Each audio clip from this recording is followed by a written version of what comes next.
ચાલો ટાટની અંદર સંસ્કૃત મેન્સની પરીક્ષા આપનાર વિદ્યાર્થીઓ માટે આજે એક સંસ્કૃતને પરીક્ષામાં પૂછાય એવો અગત્યનો વિડીયો લઈને આવ્યો છું. સંસ્કૃત સાહિત્યનો પરિચય. તો મહાકવિ ભાસ નાટક ચક્રમ, કારણ કે મોટા 5 માર્કની અંદર પૂછાઈ શકે એવો પ્રશ્ન છે. ઘણી વખત આપણને એવું થાય કે આગલી પરીક્ષામાં પૂછી ગયું કે આ પરીક્ષામાં નહીં પૂછાય, એવું ન રાખવું. અલગ પ્રશ્ન તરીકે પણ પૂછાઈ શકે, કારણ કે અગત્યનો પ્રશ્ન છે અને આપણે અંદર વ્યવસ્થિત અભિવ્યક્તિ પણ કરી. ગઈ વખતે 2 કૃતિઓની ચર્ચા કરી, તો આપણે બીજી 2 કૃતિઓ પણ કહી શકીએ. તો એની પ્રસ્તાવનાને ભાસ કવિનો પરિચય તો બધામાં સરખો જ આવવાનો છે, એટલે એ તૈયારી આપણે કરી લેવી જોઈએ. મહાકવિ તો પ્રસ્તાવના જોઈ લઈએ. સંસ્કૃત સાહિત્ય ના ઇતિહાસ અત્યંત પ્રાચીન અને ગૌરવશાળી છે. આ સાહિત્યમાં અનેક કવિઓ, લેખકો અને નાટ્યકારોનું અમૂલ્ય કૃતિઓની રચના કરી છે. તેમાંથી મહાકવિ ભાસનું નામ વિશેષ મહત્વ ધરાવે છે. ભાસ સંસ્કૃત નાટ્ય સાહિત્યના પ્રાચીન અને શ્રેષ્ઠ નાટ્યકારોમાં સ્થાન પામે છે. મહાકવિ ભાસ સંસ્કૃત સાહિત્યના પ્રખ્યાત નાટ્યકાર છતાં તેમનો જન્મ સમય વિશે ચોક્કસ માહિતી મળતી નથી. કવિ કાલિદાસ પોતાના પહેલા જે નાટક હતું તેની અંદર મહાકવિ ભાસનો ઉલ્લેખ કર્યો હતો, એટલે કવિ કાલિદાસ પહેલા થઈ ગયેલા છે. તેમના નાટકોમાં જીવનની વાસ્તવિકતા, ઉચ્ચ વિચારધારા અને રસભર અભિવ્યક્તિ જોવા મળે છે. તેઓએ સંસ્કૃત સાહિત્યને અમૂલ્ય ફાળો આપ્યો છે. અહીંયા એમની 3 નીચે કૃતિઓ 13 કૃતિઓ આપેલી છે. તેને ભાસ નાટક ચક્રમ કહેવામાં છે. એમાં 2-3 કૃતિઓના નામે ખોટા લખ્યા છે, હું પણ તમને સાચા જણાવી દઈશ. પ્રતિજ્ઞા યોગેન્દ્રાયણમ, સ્વપ્ન વાસવદત્તમ, પ્રતિમા નાટકમ છે, પાછળ નાટકમ લખ્યું નથી. અવિષ્કારમ તો અવિમાર્કમ આવે, રુદ્રાક્ષમ ન આવે, માત્ર અવિમાર્કમ. દૂતવાક્યમ સાચું છે. કર્ણભારમ, ઉરુભંગમ, મધ્યમ વ્યાયુગમ, પંચરાત્રમ, દૂતઘટોત્કચ. અહીંયા બલિચરિતની જગ્યાએ બાલચરિત આવશે. ચારુદત્તમ અને અભિષેક નાટકમ. આ એક સરસ મજાનું સંસ્કૃત પંક્તિ છે, એ પણ આપણે એની અંદર ઉપયોગ કરી શકીએ.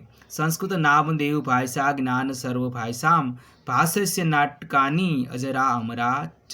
ભાસના નાટકો એ અજર અમર છે, એવી એની સરસ મજાની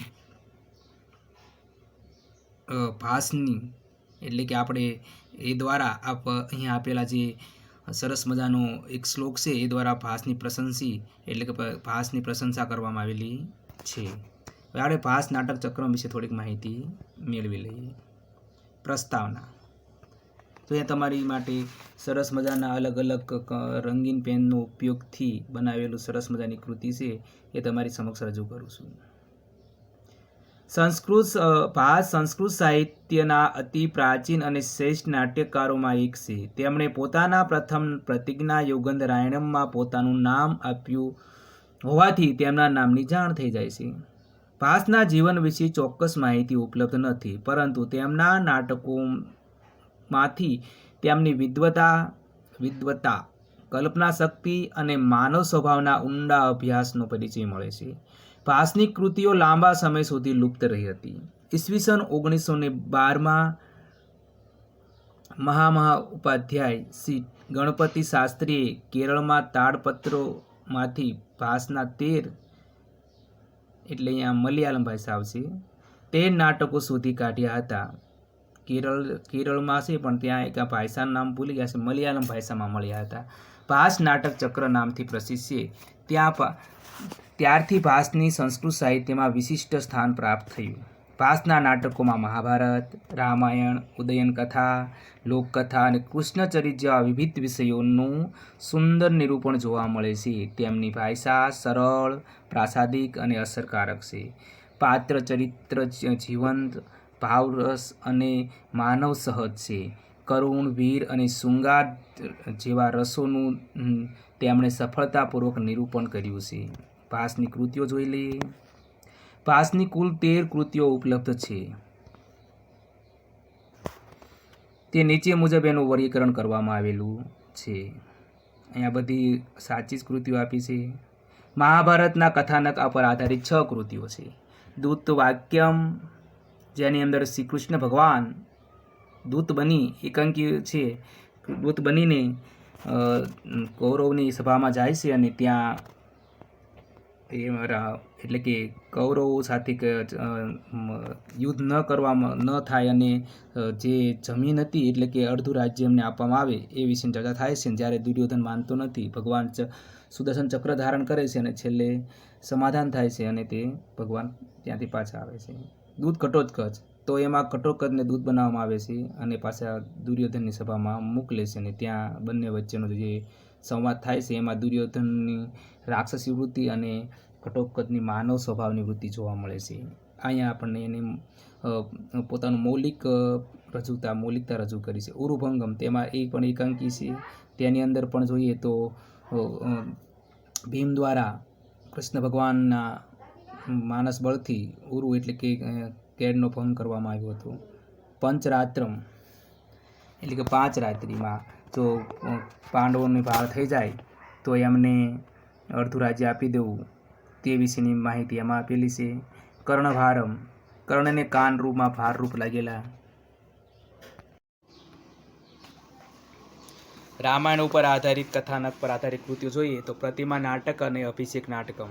તો પ્રતિમા નાટકમાં જે એક મૌલિકતા દર્શાવી છે કે જે બધા રાજાઓ મૃત્યુ પામ્યા હતા એમને મીણની જે પૂતળું બનાવ્યું હતું મૂર્તિ, એની બાજુમાં દશરથની મૂર્તિ હોય છે અને જ્યારે મોસાળથી ભરતને પાછા વળે છે ત્યારે આ બધા ત્યાં ભીડ લાગી જોવાની, તો એ જોવા માટે ભરતને જાય છે એટલે ત્યાં દશરથ રાજાની પણ મીણની મૂર્તિ જોવે છે એટલે એમને પણ થાય છે કે દશરથ રાજા મૃત્યુ પામ્યા છે.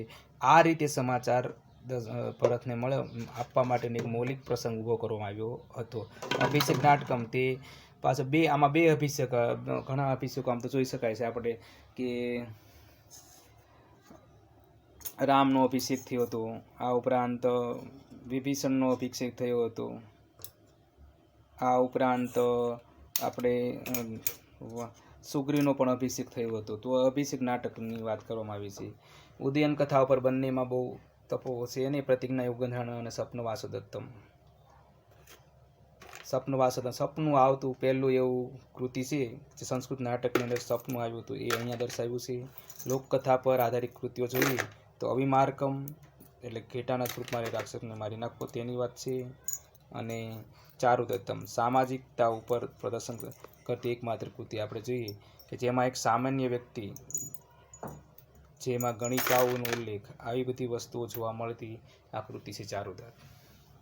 કૃષ્ણચરિત ઉપર આધારિત કૃતિ આપણે જોઈ લઈએ તો છે બાલચરિત. કૃષ્ણ ભગવાનની રાસલીલાનું નિરૂપણ કરવામાં આવેલું છે, બાળપણની બધી. ઉપસંહાર, ભાસના નાટકો સંસ્કૃત નાટ્ય સાહિત્યની અમૂલ્ય ધરોહર છે. તેમના નાટકોમાં કથા વસ્તુની નવીનતા, જીવન પાત્ર ચિત્રણ, અસરકારક સંવાદો, માનવ જીવનનું યથાર્થ નિરૂપણ જોવા મળે છે. તેથી ભાસને સંસ્કૃત સાહિત્યના અગ્રગણ્ય નાટ્યકાર તરીકે માન આપવામાં આવે છે. માના જગ્યાએ માન. પરીક્ષાલક્ષી આપણે મુદ્દા જોઈ લઈએ તો ભાસના નાટકોની શોધ ઈસવીસન 1912માં થઈ હતી. શોધક હતા ટી ગણપતિ શાસ્ત્રી. કુલ કૃતિઓ હતી 13. આ સમૂહને નામ આપવામાં આવ્યું ભાસ નાટક ચક્રમ. શ્રેષ્ઠ કૃતિ છે સ્વપ્નવાસવ દત્તમ. તો તમને અહીં જે મેં આપ્યો છે વિડીયો બનાવીને, જો તમને સારો લાગે તો કોમેન્ટ કરજો, તો જેથી હું સંસ્કૃતને લગતા બીજા પણ વિડીયો બનાવીને મૂકું, જેથી તમારે પરીક્ષાની ટાટમાં મેન્સમાં ઉપયોગી થઈ શકે. જય હિન્દ, જય ભારત, જય ગુજરાત.